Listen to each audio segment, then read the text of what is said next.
언젠가부터 인스타그램을 보면은 광고가 너무 많아졌다는 생각 해보신 적 있나요? 스토리를 넘겨도 광고, 피드를 넘겨도 광고. 가끔은 내가 광고를 보러 인스타에 들어왔나 싶을 때가 있죠. 구글 검색도 마찬가지입니다. 광고도 이전보다 많이 보이고 검색 성능도 심원치 않은 느낌이 들죠. 넷플릭스도 이전에는 계정 공유를 장려하더니 이제는 계정 공유를 막고 추가 요금을 요구합니다. 불과 3, 4년 전만 해도 플랫폼들은 이렇게 포인트를 뿌리면서 혜택을 제공하면서 고객들을 데려오려 했습니다. 근데 지금은 정반대죠. 플랫폼들은 이제 광고를 늘리고 유료 기능을 추가하면서 어떻게든 기존 사용자들의 지갑을 열려고 합니다. 왜 이런 변화가 일어났을까요? 오늘 영상으로는 IT 세상이 과거에 비해서 어떻게 달라졌고 이 변화 속에서 우리는 어떻게 해야 될지를 말씀드리도록 하겠습니다. 앞서 말씀을 드렸지만 3, 4년, 5, 6년 전만 해도 우리가 쓰는 대부분의 플랫폼들은 혜택을 꽤나 많이 줬습니다. 배달앱에서는 첫 주문 할인 쿠폰을 뿌리고 네이버페이나 페이코 이런 여러가지 핀테크 관련된 스타트업들은 가입망하고 결제만 해도 캐시백을 주는 식으로 혜택을 많이 줬죠. 지금은 모르시는 분도 있을 텐데 넷플릭스나 이런 OTT 회사들은 첫 달에 무료 체험으로 영상들을 보게 해주는 경우도 꽤 많았습니다. 넷플릭스는 심지어 트위터에 사랑은 비밀번호를 공유하는 거라고 이런 말도 했었고요. 그러니까 이때는 계정 공유를 하라고 아예 장려까지 했던 건데 이렇게 보는 것처럼 이 당시 기업들의 핵심 전략은 딱 한 가지였습니다. 사용자를 최대한 많이 확보하자는 거였죠. 사용자를 최대한 지금 많이 확보하고 돈은 지금이 아닌 나중에 벌자 이런 느낌이었죠. 이러한 전략을 썼던 이유는 크게 두 가지가 맞물렸기 때문인데요. 첫 번째는 낮은 금리, 풍부한 유동성입니다. 그러니까 지금이랑 달리 2010년대 후반, 2020년대 초반만 해도 돈이 시장에 넘쳐나던 그런 시기였습니다. 그 이유 중 하나가 바로 낮은 금리 때문이었고요. 이 금리가 낮다는 거는 그러니까 이자율이 낮다는 거고 내가 은행에 돈을 맡겨도 돈이 거의 안 붙는다는 거죠. 그렇게 투자자들은 이제 은행이나 이런 데가 아니라 조금 더 공격적인 아니면 지금 돈을 못 벌더라도 나중에 돈을 많이 벌 수 있는 그런 투자 차원들을 찾게 됩니다. 이런 상황에서 이런 디지털 플랫폼들이 주목을 많이 받았는데요. 이런 회사들이 다 지금은 돈을 많이 못 벌어도 사용자를 많이 모은 이후에는 어떻게든 돈을 벌 수 있지라는 식으로 많이들 말을 했기 때문인데요. 대표적으로 넷플릭스나 우버랑 에어비앤비 이런 회사들이 있었죠. 그래서 이런 회사들은 당장의 수익성보다는 앞으로의 성장성을 내세워가지고 투자를 유치받았고 받은 돈을 가지고 공격적인 마케팅을 하면서 무료 혜택을 줬던 거죠. 1번이 풍부한 유동성이었고 2번은 성숙하지 않았던 플랫폼 시장입니다.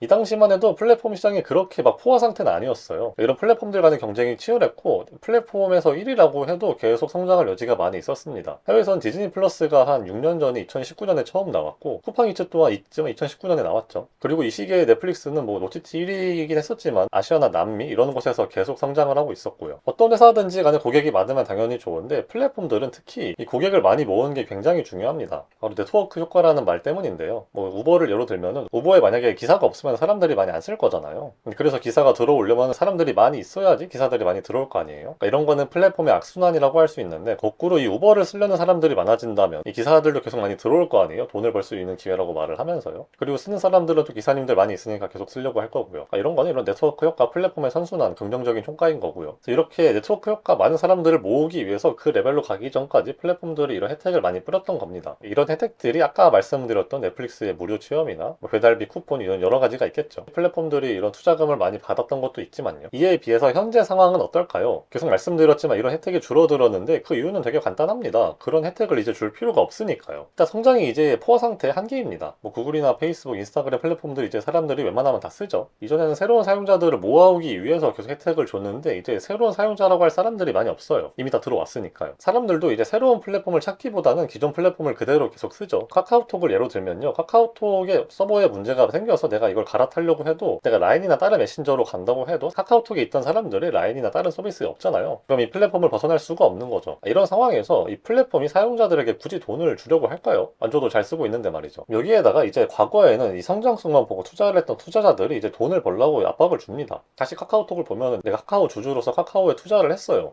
카카오톡이 근데 계속 이 메신저에만 머물고 있는 거죠. 주주로서는 굉장히 답답할 거 아니에요. 이 회사가 계속 성장하면서 돈을 더 벌게 돼야 주가가 오를 텐데 그렇지 못하니까 말이죠. 그러니까 이제 회사들에게도 압박이 가게 됩니다. 그래가지고 이제 인스타그램에는 스토리랑 피드, 릴스마다 광고가 뜨고 블루 배지 이런 것도 다 돈을 받고 할 수가 있게 하죠. 넷플릭스도 이제 계정 공유를 막고 광고 요금제도 도입을 했고요. 카카오톡도 이제 기존의 가벼운 메신저에서 홈화면, 친구화면마다 이제 광고를 넣고 그러니까 기업들은 이제 공짜 혜택을 주지 않고 어떻게든 기존 사용자들을 뜯어 모으는 식으로 돈을 벌려고 하게 됩니다. 그러니까 이런 상황에서 미래는 이제 어떻게 바뀔까요? 그리고 우리는 이제 어떻게 해야 될까요? 저는 일단 두 가지 생각이 듭니다. 첫 번째 좀 단편적으로 본다면은 광고인데요. 이미 고객을 많이 모은 플랫폼들이 돈을 벌기 위해서 활용하는 방법 중 하나가 광고인데 문제는 사람들이 광고를 굉장히 싫어합니다. 저도 그렇고요. 이 커져가는 광고에 대한 피로감을 줄여주는 그런 서비스들이 나오지 않을까 하는데 대표적인 게 이 브레이브 브라우저라는 브라우저입니다. 제가 이전에도 말씀드린 적이 있는데 이 브라우저는 브라우저 레벨에서 원천적으로 광고들을 다 차단합니다. 애드 애드센스 같은 디스플레이 광고도 그렇고 유튜브 광고도 그냥 이 브라우저가 알아서 다 차단을 해요. 엄청나게 편합니다. 그리고 우리가 만약에 이 광고를 보고 싶다고 하고 우리가 일부러 이 광고를 보면 이 광고의 수익을 우리한테도 줍니다. 본 우리한테 말이죠. 이게 이 블록체인이라는 기술을 통해서 가능해지는데, 블록체인 자세하게 말씀을 드리긴 좀 그렇지만 이 플랫폼들이 돈을 버는 구조는 기본적으로 다 이 플랫폼들이 중간에 껴가지고 돈을 받아가는 식이란 말이죠. 근데 블록체인의 기술 자체가 이 중간층을 기술로 없애는 방법이고, 그렇기 때문에 원래는 이 플랫폼들이 가져가는 돈을 이제 광고를 보는 우리한테도 줄 수 있게 됩니다. 그런 게 보통 코인 방식으로 많이 주죠. 이렇게 되면 모두가 다 행복해집니다. 우리는 광고도 안 보고 광고를 보면 돈을 받아서 좋고, 광고주들은 이 광고를 보는 사람들이 더 자발적으로 광고를 보니까 광고 효율도 좋아지고요. 제가 갑자기 이 브레이브 브라우저를 디테일하게 설명을 드렸는데, 그렇게 기존의 광고 시장을 아예 무너뜨리는 식의 방법도 앞으로 가능해지지 않을까라는 측면에서 말씀을 드렸습니다. 그렇기 때문에 이 광고에 대한 피로감이 커지는 앞으로의 세상 속에서 이 블록체인 생태계에 관심을 가져보는 것도 좋을 것 같아요. 그리고 이거는 제 의견만 그런 게 아니라 이렇게 본 많은 책에서도 그런 말을 똑같이 하고 있더라고요. 이렇게 앞서서 광고 시장에 대해 말씀을 드렸으면은 좀 더 장기적으로 본다면은 웹이랑 스마트폰처럼 포화된 시장이 아니라 새로운 시장이 나올 수도 있지 않을까라고 생각을 합니다. 여기서 제가 재밌게 본 책인 제로 투 원이라는 책을 말씀드리고 싶은데요. 그냥 간략히만 말씀을 드리면은 남이랑 비슷한 회사인 1, 2, 3, 4 이런 걸 만들지 말고 0에서 1 새로운 회사를 만들라는 그런 책입니다. 그러니까 이게 무슨 말이냐 하면은 지금 있는 서비스들과 비슷한 서비스를 만들지 말고 아예 세상에 없던 근본적으로 다른 서비스를 만들라는 거고, 이러한 회사나 서비스를 통해서 세상이 바뀐다는 이런 내용입니다. 저희가 공감할 수 있는 제일 대표적인 예시가 구글 검색이 다른 검색 엔진으로 망하는 게 아니라 AI를 통해서 검색이라는 거의 의미 자체가 달라지는, 그래서 구글이 위협을 받을 수도 있는 그런 걸 의미하는 거죠. 따지고 보면 카카오톡이나 인스타그램처럼 우리에게 익숙한 이런 서비스들이 만들어진 게 엄청 오래된 게 아니에요. 뭐 10년, 15년 이렇게 되어가는 것 같은데, 거꾸로 우리 앞에 남은 10년, 50년 동안 어떤 서비스나 회사가 나올지 아무도 모른다는 거죠. 거시적으로 보면은 뭐 AI랑 로봇 이런 건 이제 너무 뻔하고 메타버스나 우주, 홀로그램 이런 것들이 나오지 않을까라는 생각이 듭니다. 그리고 이렇게 바뀌는 상황에서도 저희가 계속 적응하고 나아갈 수 있는 그런 힘이 중요할 텐데, 저 이런 모든 곳에 다 적용할 수 있는 펀디멘털이 중요하다고 생각을 합니다. 내가 리액트만 쓸 줄 알면은 웹 애플리케이션만 개발할 수 있는데, 내가 이 프로그래밍의 원리나 사람들의 인지 체계, 디자인 원리를 알고 있으면은 3D 프레임워크가 온다고 해도 무리 없이 적응할 수가 있겠죠. 하지만 이런 근본이나 펀디멘털을 쌓는 거는 항상 시간이 오래 걸리고 재미가 없습니다. 그래가지고 진짜 실력이 있는 사람도 많이 없는 게 현실이고요. 그렇지만 이런 게 필요하니까 저도 앞으로 영상마다 이런 거를 강조하려고 하고, 이럴수록 약간이라도 한 게 어떨까라고 생각을 합니다. 근데 이렇게 IT 회사들이 이전에 비해 어떻게 바뀌었고 우린 앞으로 어떻게 대처를 하면 좋을지를 말씀을 드렸습니다. 미래를 정확한 시점에 예측을 하는 건 어렵지만은 그래도 이 큰 흐름은 그대로 오지 않나라고 생각을 하거든요. 여러분들도 이에 맞춰서 대비할 수 있으면 좋겠습니다. 감사합니다.